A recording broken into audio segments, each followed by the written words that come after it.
بسم اللہ الرحمن الرحیم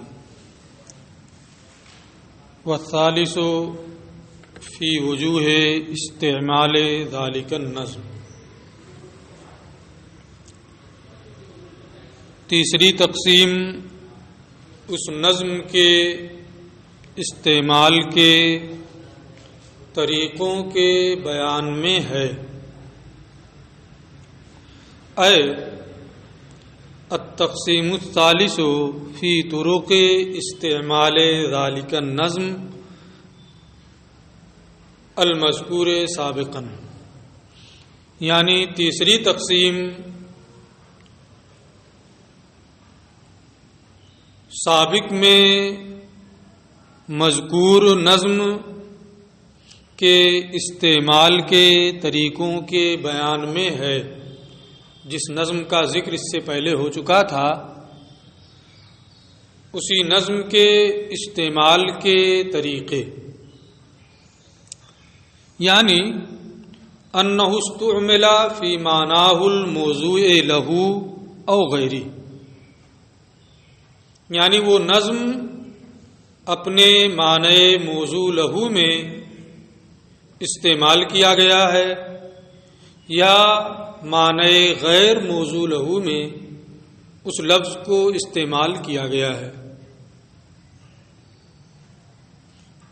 او استعمل مع انکشاف معنی، یا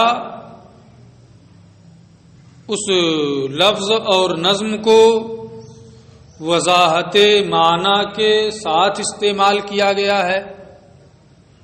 او استتاری، یا معنی کے پوشیدہ ہونے کے ساتھ، مستور ہونے کے ساتھ استعمال کیا گیا ہے۔ تو نظم جو سابق میں مذکور ہے، اس کا استعمال کس طریقے پر ہوا ہے، تیسری تقسیم اسی سلسلے میں ہے۔ وہی اربعۃ، اس تقسیم میں بھی 4 قسمیں ہیں: حقیقت، مجاز، صریح، کنایا۔ 4 قسمیں ہو گئی۔ دلیل حصر: لأنہ ان استعمل فی معناہ الموضوع لہ فہو حقیقۃ او فی غیر الموضوع لہ، کیونکہ اگر لفظ نظم اپنے معنی موضوع لہ میں استعمال کیا جائے تو وہ حقیقت ہے، اور اگر معنی غیر موضوع لہ میں لفظ استعمال کیا جائے تو وہ کیا ہے؟ مجاز ہے۔ پھر چاہے نظم کا استعمال معنی موضوع لہ میں ہوا ہو یا نظم معنی غیر موضوع لہ میں استعمال ہو، یا تو معنی منکشف ہوگا، واضح ہوگا، انکشاف معنی کے ساتھ استعمال ہوگا، یا معنی مستور ہوگا۔ ثم کل منہما، پھر ان دونوں میں سے ہر ایک، یعنی حقیقت اور مجاز میں سے ہر ایک، پھر ان دونوں میں سے ہر ایک اگر انکشاف معنی کے ساتھ استعمال ہوا، معنی واضح ہے، وضاحت معنی کے ساتھ اگر استعمال ہوا، فہو صریح، تو وہ کیا ہے؟ صریح ہے۔ یعنی چاہے غیر موضوع لہ میں لفظ استعمال ہوا ہو یا غیر موضوع لہ میں استعمال ہوا ہو، اگر معنی واضح ہے تو اس کو کیا کہیں گے؟ صریح کہیں گے۔ وَإِلَّا، اور اگر انکشاف معنی کے ساتھ نہیں ہے، استتار ہے، پوشیدگی ہے، فَهُوَ الْكِنَایہ، تو وہ کنایا ہے۔ اس گفتگو سے آپ کو یہ بات سمجھ میں آ گئی ہوگی کہ ان اقسام 4 میں تباین نہیں ہے، کیونکہ حقیقت ہو یا مجاز ہو، وہ صریح بھی ہوگا، کنایا بھی ہوگا. تو تباین ان میں نہیں ہے. اسی کو یہ کہہ رہے ہیں کہ چونکہ پورے طور پہ سمجھ میں آ گیا ہے، اگر کسی کو کچھ بھی عقل ہو تو اتنا سمجھ میں آ جائے گا کہ یہاں تباین نہیں ہے. تو یہ کہتے ہیں فالصریح والکنایا یجتمعان مع الحقیقت والمجاز. صریح اور کنایا یہ دونوں حقیقت اور مجاز کے ساتھ اکٹھا ہوں گے. بار بار میں اس بات کو بتا چکا ہوں کہ ایک تقسیم کی جو قسمیں ہوتی ہیں ان میں تباین ہوتا ہے. یہ بھی تو ایک ہی تقسیم کی قسمیں ہیں، ان میں کیوں نہیں تباین ہے؟ تو اس کے بارے میں کئی جواب ہے. یہاں جو انہوں نے ذکر کیا ہے کہ دونوں ایک ساتھ اکٹھا ہو رہے ہیں، چاروں میں سے حقیقت مجاز کے ساتھ صریح اور کنایا جمع ہو جا رہے ہیں، تو اس کا انہوں نے ایک جواب دیا فخر الاسلام بزدوی کے مذہب کو لے کر کے. فخر الاسلام بزدوی یہ بہت بڑے اصولی ہیں. انہوں نے یہ فرمایا ہے کہ یہ دو تقسیم ہے حقیقت میں. ایک تقسیم استعمال کی، اس اعتبار سے استعمال نظم، اس اعتبار سے دو قسمیں، صریح حقیقت اور مجاز. ایک جریان نظم، باب بیان میں اس کا جاری ہونا واضح ہے کہ نہیں ہے، اس اعتبار سے بھی دو قسمیں، صریح اور کنایا. اب کوئی اعتراض ہوگا؟ اب ایک تقسیم کی یہ چاروں قسمیں نہیں ہوئی، بلکہ دو تقسیم کی یہ چاروں قسمیں ہو رہی ہیں. یہاں تو اعتراض نہیں ہوگا. لیکن اس سے پہلے جو یہ بتا چکے ہیں کہ چار تقسیمیں کل ہیں، ہے نا، چار میں تقسیمیں چار میں منحصر ہیں. اس کا تعلق معنی سے، اس کا تعلق لفظ سے، سب کچھ بتا چکے ہیں. اب چار میں انحصار رہ جائے گا، اب تو پانچ ہو گئی. یہاں تو اعتراض سے بچ گئے، لیکن وہاں پھر اعتراض ہوگا. تقسیمیں پانچ ہو جائیں گی.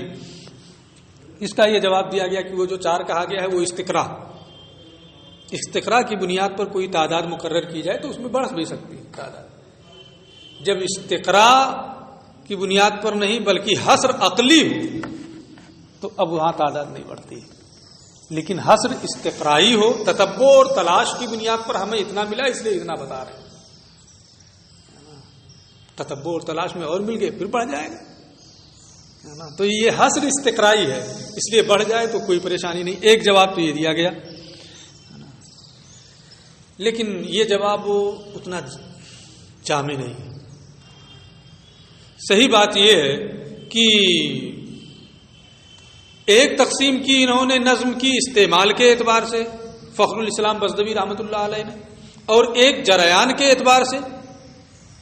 استعمال اور جریان ان دونوں میں اتحاد ذاتی اور تغایر اعتباری.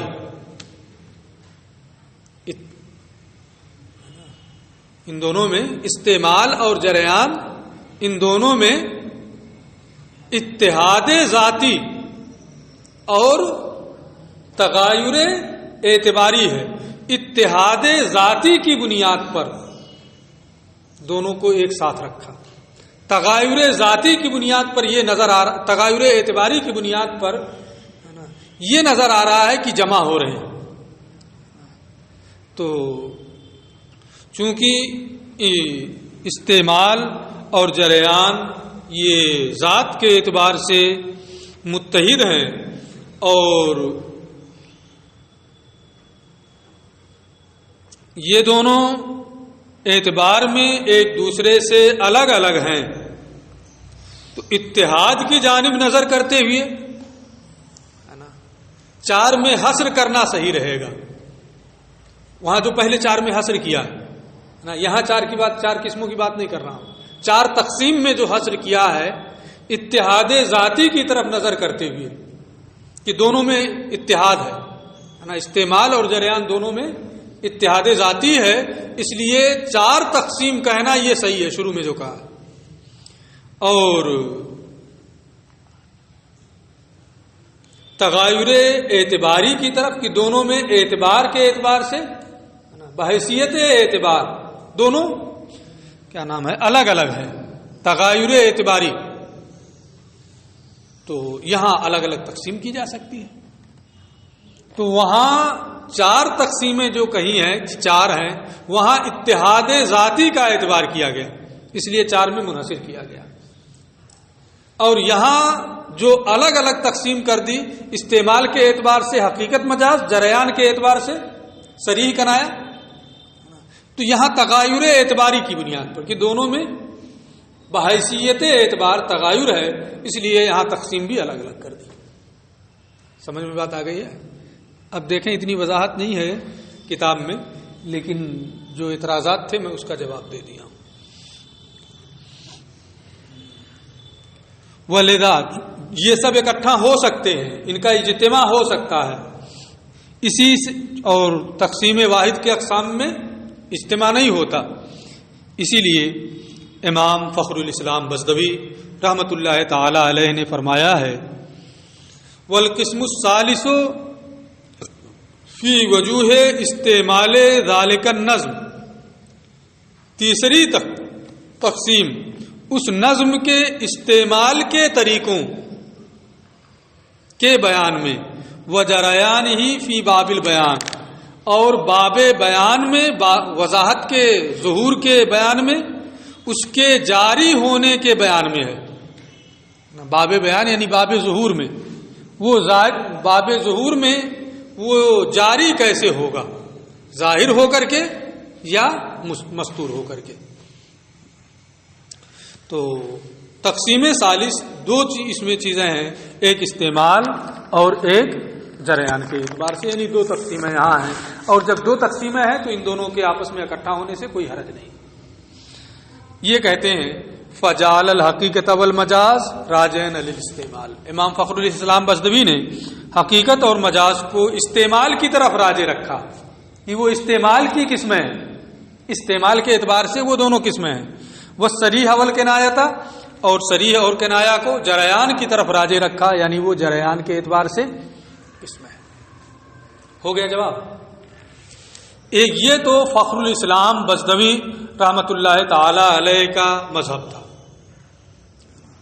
لیکن صاحب توضیح جسے آپ سابعہ میں پڑھیں گے، کب پڑھیں گے؟ سابعہ میں پڑھیں گے، تو پڑھیں گے تو وہاں پڑھیں گے ساری تفصیلات آئیں گی، ہے نا. یہاں یہ کہہ رہے ہیں صاحب توضیح نے یہ فرمایا ہے کہ استعمال نظم کے اعتبار سے 2 قسمیں ہیں، حقیقت اور مجاز. اور صریح اور کنایا یہ حقیقت اور مجاز کی قسمیں ہیں. اور قسم القسم پھر مقسم کی قسم ہوتی ہے نا. جیسے کلمہ کی 3 قسمیں، اسم فعل حرف، فعل کی کئی قسمیں ہے نا، ماضی حال استقبال. اب اگر کوئی کہے کلمہ کی ایک قسم حال بھی ہے، پریشانی ہے. ایک واسطے سے وہ بھی اس کی قسم ہے نا، ایک واسطے سے وہ بھی اس کی قسم ہے. ایسے یہاں بھی بیچ میں واسطہ ہے حقیقت اور مجاز کا، لیکن یہ اقسام 4 ہی میں ہے. تقسیم جو 4 انہوں نے شروع میں بتائی ہے اس کے تحت ہی آئیں گے. الگ سے یہ کوئی تقسیم نہیں ہے، بس فرق صرف اتنا ہے یہ کہ یہ قسم القسم ہے نا، اور اس سے کوئی خاص فرق نہیں پڑتا ہے. سمجھ میں بات آ گئی ان کی بھی. وجعل صاحب التوضیح ہے، اس پہ بھی تھوڑا سا اعتراض و جواب ہے، لیکن بات اتنی ہی سے واضح ہو جاتی ہے، اس لیے ہم بہت لمبے گفتگو نہیں کریں گے. اور صاحب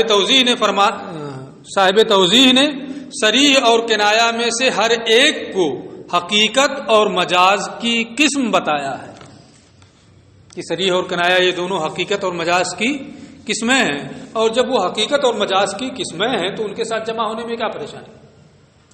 یعنی الگ الگ دونوں کی تقسیم نہیں کی ہے نا، بس اس کو حقیقت اور مجاز کی قسم میں رکھ دیا. 3 تقسیمیں پوری ہو گئیں. والرابع، چوتھی تقسیم، فی معرفت وجوہ الوقوف علی المراد،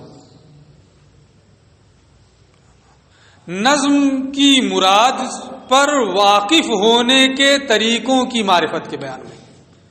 نظم سے مراد کیا ہے، اس سے واقف ہونے کے طریقے کتنے ہیں. مراد نظم سے واقف ہونے کے طریقے کتنے ہیں. چوتھی تقسیم اسی سلسلے میں.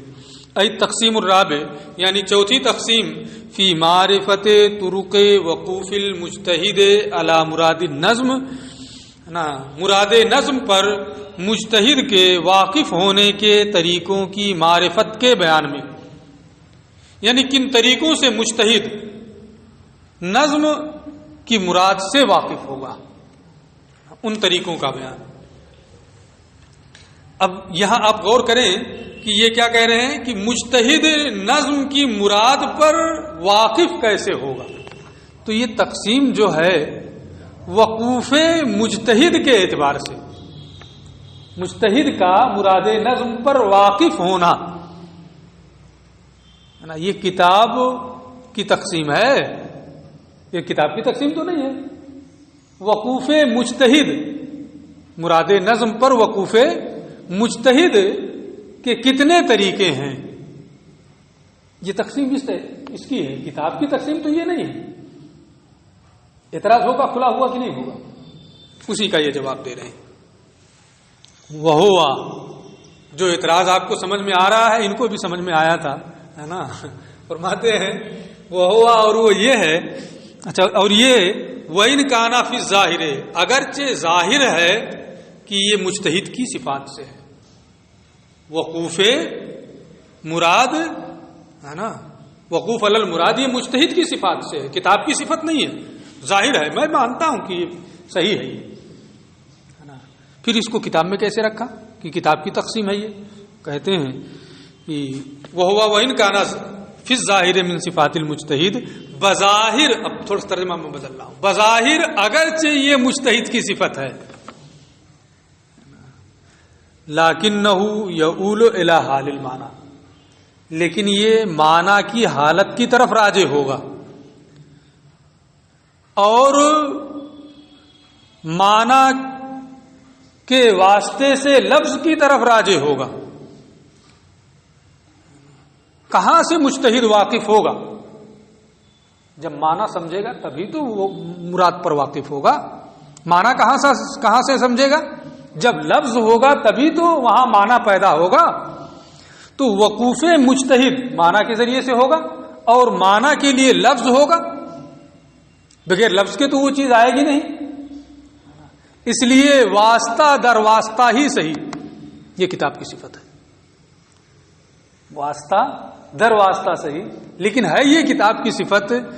لیکن چونکہ مجتہد واقف ہوتا ہے، ان کی بھی ایک عظمت ہے، ان کی ایک کوشش ہے نا، اس لیے یہاں وقوف مجتہد علی المراد، نظم کی مراد پر مجتہد کے واقف ہونے کے طریقے یہ کہا گیا ہے. ورنہ سچائی یہی ہے کہ یہ بھی کتاب ہی کی صفت ہے، کیونکہ مجتہد نظم پر واقف، کیونکہ مجتہد مراد پر واقف ہوتا ہے معنی کے واسطے سے اور لفظ معنی پر دلالت کرتا ہے. لیکن نو سمجھ میں بات آ گئی نا. لیکن نہ یؤول الی حال المعنی، لیکن یہ معنی کی حالت کی طرف پلٹے گا.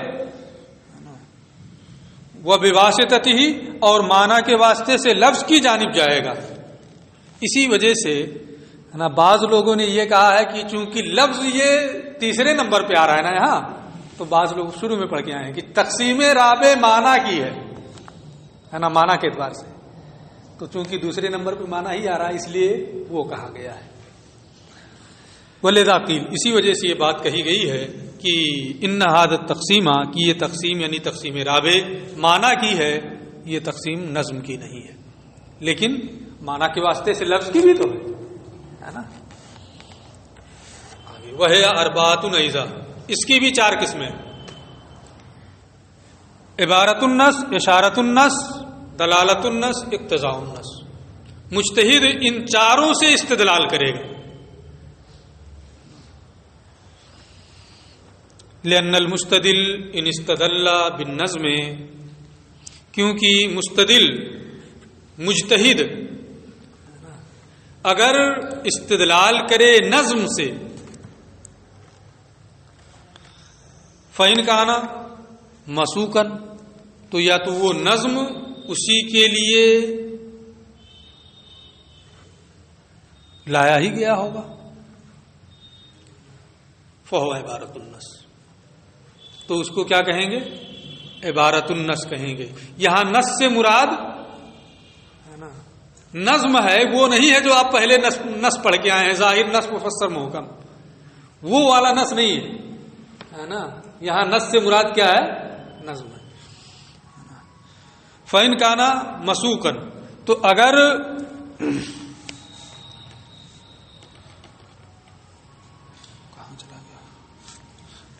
کیونکہ مستدل اگر ان استدل بالنظم، اگر وہ نظم سے استدلال کرے، فإن کانا، تو اگر وہ نظم معنی کے لیے لایا گیا ہو، اسی معنی کے لیے، فہو عبارت النص، تو وہ کیا ہے؟ عبارت النص ہے. وإلا، اور اگر اس کے لیے تو نہیں لایا گیا، اس کے لیے اس نظم کو نہیں لایا گیا ہے اس مراد کے لیے، تو اس کو اشارت النص کہیں گے. اس مراد کے لیے، اس معنی کے لیے نظم کو نہیں لایا گیا ہے تو اس کو کیا کہیں گے؟ اشارت النص. تو اگر نظم سے استدلال کرے تو دو قسمیں، وَإِن لَّمْ يَسْتَدِلَّ بِالنَّظْمِ، اور اگر نظم سے استدلال نہ کرے بلکہ معنی سے استدلال کرے، فَإِن كَانَ مَفْهُومًا مِّنْهُ بِحَسْبِ اللُّغَةِ، تو یا تو وہ معنی از روئے لغت سمجھا جا رہا ہوگا. اگر وہ معنی لغوی اعتبار سے سمجھ میں آ رہا ہے، فَهُوَ دلالت النص، تو اس کو کیا کہیں گے؟ دلالت النص کہیں گے. وَإِلَّا، اور اگر از روئے لغت کے وہ معنی مفہوم نہیں ہو رہا ہے، بلکہ فَإِن تَوَقَّفَ عَلَيْهِ صحت النظم شرعاً او عقلاً، بلکہ اس معنی پر شرعی یا عقلی طور پر اس نظم کی صحت موقوف ہے. استحالہ شرعی لازم آئے گا اگر اس معنی پر اس نظم کو نہ مانا جائے، یا استحالہ عقلی لازم آئے گا، عقلی طور پر کوئی محال لازم آئے گا اگر اس معنی پر اس نظم کو نہ مانا جائے. تو شرعی یا عقلی طور پر صحت نظم، اس نظم کا صحیح ہونا اسی معنی پر موقوف ہے. اس کے علاوہ کوئی دوسرا معنی لیں گے تو شرعی طور پر یا عقلی طور پر کوئی نہ کوئی خرابی لازم آئے گی، اس لیے اس معنی پر محمول کیا جاتا ہے. تو اگر اس معنی پر نظم کی صحت شرعی یا عقلی طور پر موقوف ہو تو اس کو کیا کہیں گے؟ اقتضاء النص. اور اگر شرعی یا عقلی طور پر نظم کی صحت اس معنی پر موقوف نہیں ہے، پھر بھی کوئی معنی نکالنا ہوگا نا، کبھی موقوف نہیں نکالنا ہے، کیا کریں؟ اسی کو استدلال فاسد کہتے ہیں. اگر اس معنی پر شرعی یا عقلی طور پر نظم کی صحت موقوف نہیں ہے تو کیا ضرورت ہے اس کی؟ نظم صحیح ہو سکتا ہے نا دوسرے معنی سے جو اس کا معنی منقول ہے، تو وہاں ایسے معنی کی کوئی ضرورت نہیں. اسی کو یہ کہہ رہے ہیں کہ وَإِن لَّمْ يَتَوَقَّفْ عَلَيْهِ، اور اگر اس معنی پر نظم کی صحت موقوف نہیں ہے پھر بھی وہ معنی وہاں نکال رہا ہے، فَهُوَ مِنَ الاستدلالات الفاسدہ، تو وہ استدلالات فاسدہ سے ہے، دلیل فاسد ہے. اس کا بیان، وجوہ فاسدہ کا بیان کتاب میں ہے. پہلے وہ نصاب میں شامل تھا، اب شامل ہے کہ نہیں شامل ہے مجھے پتا نہیں ہے، کیونکہ ہم لوگوں نے جب پڑھا ہے تو درس میں اس کو پڑھا ہے وجوہ فاسدہ کا بیان، اور اب ادھر کئی سالوں سے مجھے کوئی تجربہ نہیں ہے کہ وہ نصاب میں ہے کہ نہیں ہے. اگر ہوگا تو پڑھیں گے، ہے نا. نہیں ہوگا تو کوئی بات نہیں ہے. علامہ سیجیو انشاءاللہ تعالی, جیسا کہ اگر اللہ نے چاہا تو انشاءاللہ وہ بحث آئے گی.